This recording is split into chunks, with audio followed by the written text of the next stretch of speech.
Добрый день. Таро прогноз для стрельцов на 2024 год по месяцам.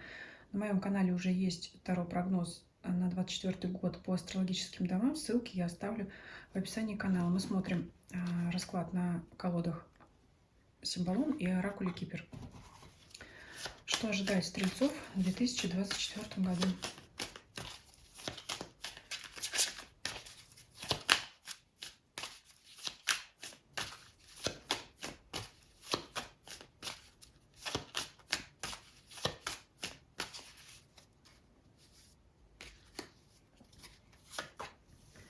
Январь, февраль, март, апрель, май, июнь, июль, август, сентябрь, октябрь, ноябрь и декабрь. Одна карта из колоды Кипер. Смотреть мы ее будем в конце расклада. Есть у вас активное здесь желание и энергия двигаться, не останавливаться ни перед чем. Это называется «вижу цель, не вижу препятствий». И вот здесь, конечно, кроется опасность. Можно даже так сказать. Не переборщите. Расклад у вас очень хороший. Единственное, существует риск пойти неправильным путем. И вы должны это вовремя увидеть, вовремя заметить. Значит, первые 2 месяца буду смотреть вместе в связке январь и февраль. Это вот энергия через край, что называется, настолько, что можно просто вот не заметить,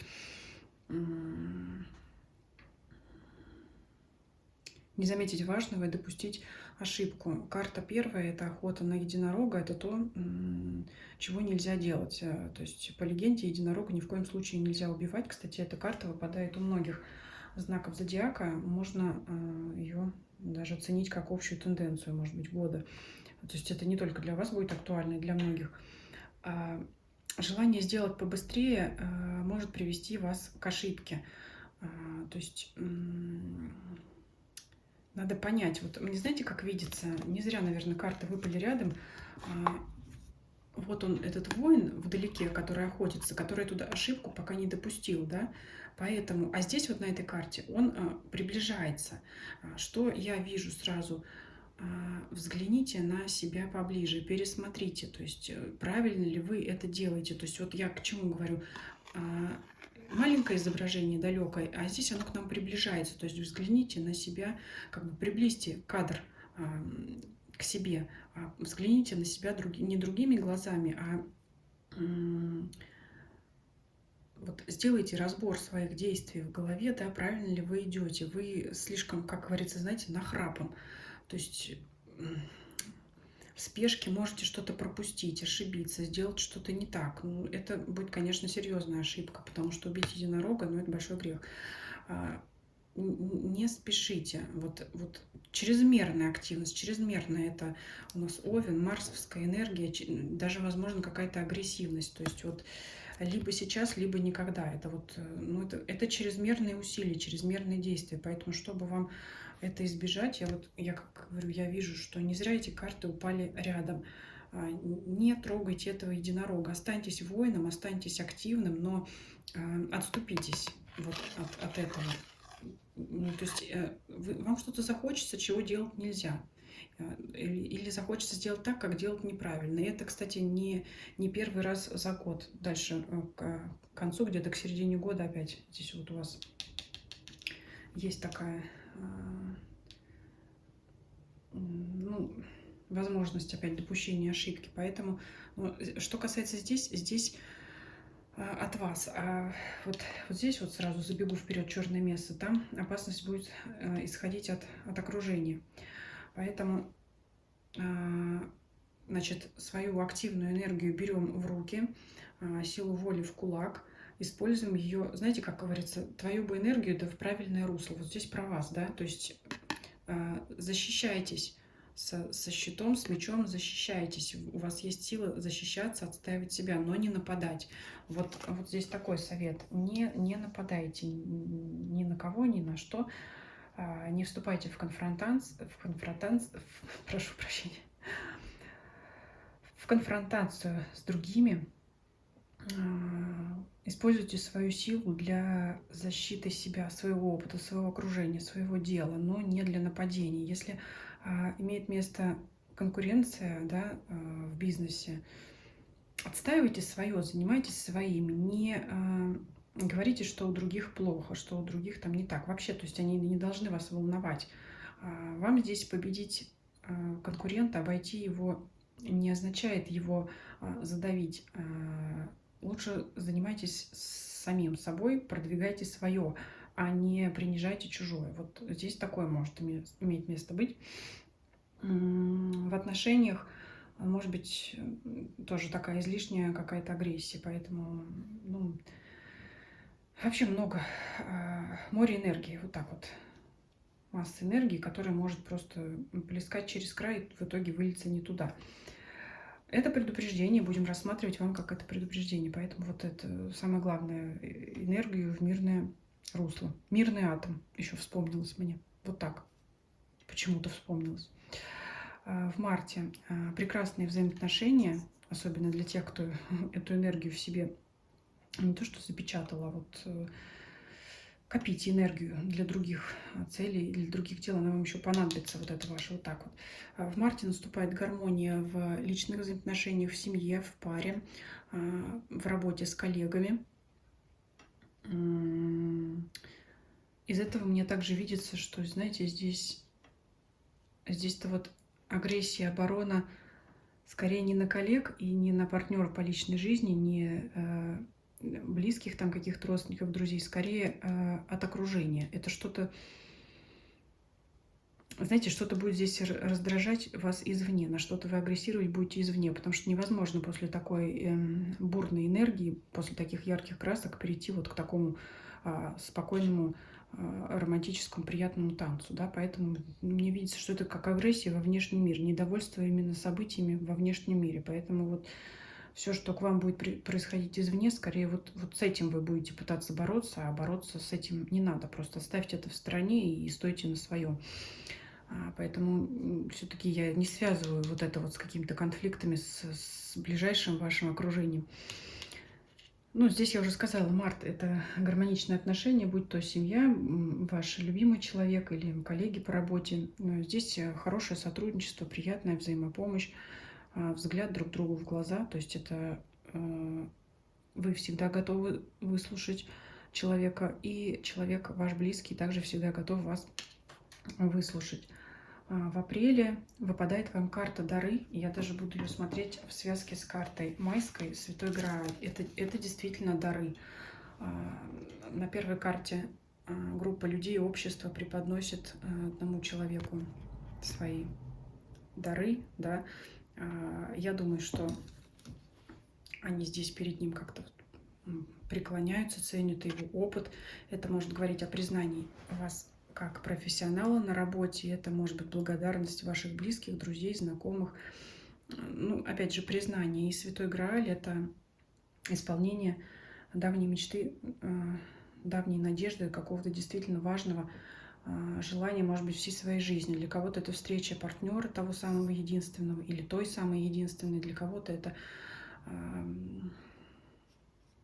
может быть, и какие-то материальные дары, материальные блага, да, может быть, повышение по службе, может быть, долгожданная новая работа, работа мечты. Но это прямо исполнение мечты, действительно, какой-то крупный. И, знаете, это может быть как раз связано с тем, что здесь вас признают, и это помогает вам исполнять вашу мечту. То есть вы как будто на пьедестал поднимаетесь. Здесь и так видно, что человек стоит выше, а по лестнице к нему поднимаются люди откуда-то оттуда снизу к нему идут. Может быть, за советом, за помощью, но при этом еще несут ему свою благодарность. Да? Может быть, кто-то к вам обратится, но при этом не бесплатно. Да? За это вам что-то тоже дадут. То есть ваше... Вот все, что вы наработали, все, что вы получили, вот здесь приходит время получать результаты за ваши заслуги. Вот, и здесь вот как подарок судьбы вообще Грааль. Вот этот святой Грааль — это то, что человек ищет долго, всю жизнь, да, и то, к чему вот, наконец он приходит. Вот оно здесь засияет для вас. А после этого в июне наступает период умеренности, спокойствия, потому что после любого всплеска энергии, радости, который, конечно, вот здесь у вас прям такой период наслаждения с марта по май, любая радость, любые эмоции, даже положительные, они выматывают, поэтому после этого хочется отдохнуть как-то. Ну, здесь не залечь на дно, здесь вот будет желание ваше, и обстоятельства тому будут способствовать, что вы просто, значит, будете наслаждаться тем, что есть, двигаться, пока вам никуда не захочется. Вот захочется, чтобы оно так все вот плавно, мягко текло, как вот оно, как оно есть. То есть наслаждаться тем, что у вас есть. Ну, некоторый отдых, может быть, для кого-то отпуск. Но вот это затишье, оно ненадолго, потому что в июле здесь у нас человек вот вылупляется из яйца, да, такая интересная картинка. Это новые начинания для вас. Вам захочется что-то нового. Что-то нового. Новый старт, новый проект. Может быть, кто-то захочет сменить деятельность. И вот тут для вас здесь, знаете, кроется следующая такая опасность ошибки. Тоже у многих в раскладе выпадала вот эта карта мага. Это когда мы хотим, скажем, работать на себя, независимо от того, ведете ли вы частный бизнес, либо вы наемный работник, работаете на кого-то, на работодателя, да, и здесь имеется шкурный интерес, когда я делаю этот проект, но результаты я ожидаю получить только лишь для самого себя. Меня не волнует коллектив, меня не волнует предприятие, организация, меня не волнует то дело. Вот сейчас я хочу поработать для себя. Это хорошо, потому что для коллектива, судя по признанию, да, вы уже поработали. Почему бы не поработать на себя? Но есть здесь риск нарваться на мнимых помощников, потому что здесь черное место — это общество, коллектив, которое также делает что-то исключительно в своих интересах. Здесь имеет место быть такая ситуация, когда кто-то вокруг вас будет перетягивать одеяло на себя. Но есть риск просто того, что ваши труды кто-то заберет себе по черной мессе. Такая карта, ну, мягко говоря, не очень хорошая. Также имеет место советы вредные, не то что вредные, которые могут привести к ошибке. Поэтому, если уж вы здесь решили взять все в свои руки, тогда уж идите своим путем и никого не слушайте, потому что если вы будете прибегать к помощи других людей, вот это для вас может окончиться, ну, скажем так, корона-то с головы у вас не слетит, но ранг понизиться может, честно говоря. Поэтому вот знаете, какая ситуация? Для тех, например, кто работал в коллективе и решит уйти в свободное плавание, что сейчас называется фриланс, работать на себя, вот здесь есть, конечно,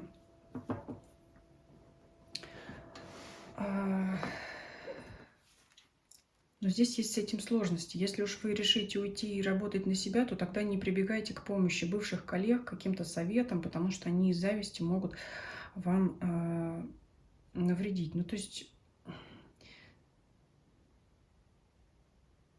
я дальше вот буду читать вот эти вот 5 карт. Они у меня видятся в одну картинку. С одной стороны, здесь вот еще дополню, здесь у нас август, сентябрь, октябрь, ноябрь, декабрь, да, примерно по событиям там ориентируйтесь. Здесь вот у вас предупреждение своего, такие вот у вас, как, знаете, как испытание наступает. Вот здесь 2 карты императора. С одной стороны, ну, император остается императором. Но в чем здесь предупреждение? Если вы последуете плохим советам других людей, чужих, которые это могут быть завистники, у кого-то могут быть враги, кто-то может желать поставить подножку, потому что ну, вы больно успешны. И тут признание, и тут вы император. Я уже сказала, императорского статуса вы не потеряете, но можете все равно допустить какую-то ошибку, которая что? Которая будет видно окружающим. Вот смотрите, вот здесь вот у нас просто король сидит на троне, император, и он царствует, правит, у него все хорошо, его никто не интересует. То есть он занимается своим делом, король солнца такой, да. На следующей карте вот он же у нас изображен, он же король. Но тут он у нас на сцене, мало того, с суфлером, с подсказчиком, помощником, да и на обозрении еще других людей. Если на этой карте ему было все равно, что о нем думают, да, он был уверен в себе, то тут уже есть суфлер, тут уже требуется какой-то помощник, тут появляется какая-то неуверенность в себе, чтение с листа, люди смотрят. То есть, знаете, кто-то может засомневаться, действительно ли вы такой профессионал, каким вас все считали на этой карте и на этой карте, когда вам приносили дары. Вот в чем подвох. Не допускайте каких-то вокруг себя клеветников, каких-то вот завистников. Вот здесь вот, да, когда особенно вы что-то захотите начать вести самому, свой проект, свое дело. Тут вот, знаете, как вот маг — это человек успешный, это человек опытный, это человек, знающий свое дело. Здесь нет проблемы, что вы не справитесь с работой. Есть проблема в том, что вас тут кто-то может сбить с толку. И тогда вот, совершив вот эту ошибку по чужой наводке, вот, я долго слово искала, тогда вы можете, вот, опять же, не потерять статус, но можете дать усомниться другим людям в том, что действительно ли вы такой всеведущий, всезнающий. И тогда вот, конечно, вот она опять, эта толпа, могут вас осуждать. Но кто-то здесь, знаете, мне видится, что кто-то намеренно захочет, вот, позавидовав вам, вот, подпортить вам несколько жизней. Потому что вот эта вот ошибка, она будет говорить о том, что вот здесь карта суда выпадает. Ах, вот ты не справился, а мы вот все думали, что ты все знаешь, а ты не все знаешь, оказывается. Поэтому вот я говорю, опять не хочу никого расстраивать, воспринимайте это как предостережение. Вот если мы эту карту отсюда из расклада уберем, да, давайте так и сделаем, чтобы она вас, никого, ни вас, ни меня не расстраивала, то тогда вот оно и суда не будет. Вот останется вот этот король. Вы будете выполнять свою работу, и все будет нормально. Как только появляется вот это черное место, она за собой тянет вот эти вот ухудшения, скажем так, положения. Она вас из мага, она как бы вас вот клонит к суду. Вот от мага к суду. Это не означает впрямую там какой-то суд, но это означает обсуждение вас другими людьми. То есть не давайте другим людям шанса вас обсуждать в негативном ключе, поддавшись на какие-то чужие уловки, уговоры. Поэтому здесь вот, вы знаете, вот это признание из Святой Грааль, она говорит, что у вас есть все возможности, все ресурсы, весь тот опыт, чтобы делать то дело, которое вы любите, которое вы знаете, которое приносит вам результаты, материальные ресурсы, достижения, значит, вот это ваше внутреннее признание самого себя как профессионала, как специалиста. Поэтому, ну вот эту вот черную мессу отсюда хочется убрать. Вот она здесь вообще к этому раскладу совершенно не к месту, соответственно, вместе с этим судом, вместе вот с этими зрителями и суфлером. Она вот здесь, скажем так, портит весь расклад. Но это вам такое здесь предупреждение. Надеяться, тогда уж раз уж вы почувствовали себя магом, тогда уж не прибегайте к помощи других людей. В данном случае вот этот вот ковен в колпаках, он вам в минус. Вы здесь уже больше как... Не нужны вам, скажем так, помощники, потому что вы уже заслуженный профессионал. Но вот видите, у вас и над магом вот они дары. Значит, означает, что... И вот он император, что все вы и так знаете. Если это... Я больше касаемо работы трактовала. Если взять, значит, личные взаимоотношения. Также, может быть, завистники к вашей паре со стороны других людей. Это может быть какая-то клевета, может кто-то переворачивать информацию, искажать информацию, преподносить ее скорее вашему партнеру, а вас, что будет вас в его глазах как-то принижать. Опять вот так вот мне видится. То есть исключайте любое стороннее воздействие, любое стороннее влияние, любые попытки, что называется, пресекайте на корню вот этого посягательства с внешней стороны. Вскрыть этого человека или этих людей, группу людей, я думаю, будет несложно, потому что слишком уж яркая карта. Невозможно не заметить. Она вот такая вот черная среди всего расклада, поэтому... Но вам не придется вычислять, скажем так, этих людей или этого человека, потому что это будет налицо. Это не какой-то скрытый враг из-под кустов, скажем так, за вами наблюдает. Это сразу будет явное влияние, явное воздействие. То есть как только человек откроет рот, вы сразу почувствуете, что пора бы ему этот рот закрыть. Вот так. Жестко немножко, но карта такая выпала, поэтому такая трактовка. Давайте посмотрим, что Кипер нам приготовил. Главная женщина. Ну, всегда так трактуется эта карта. Если вы женщина, это вы. Опять же, вот он маг. Это надейтесь на себя, на свои силы, на свои заслуги, на свое признание. Да? Опять же, женщина у нас в богатом наряде. Это означает, что все ресурсы, все при вас.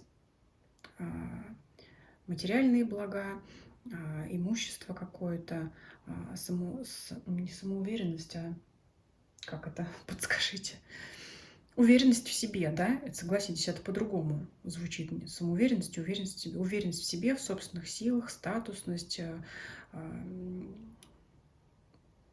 цветы вот здесь в вазе, то есть это удовольствие всевозможные, наслаждение жизнью, скажем так. Если вы мужчина, то это, конечно, женщина в вашем окружении, тогда имеет место ее связать, вот, наверное, с картой гармонии. И также, знаете, что мне видится, если вы мужчина, для вас расклад вы для себя смотрели, то это женщина, которая будет играть не последнюю роль во всех этих ваших достижениях.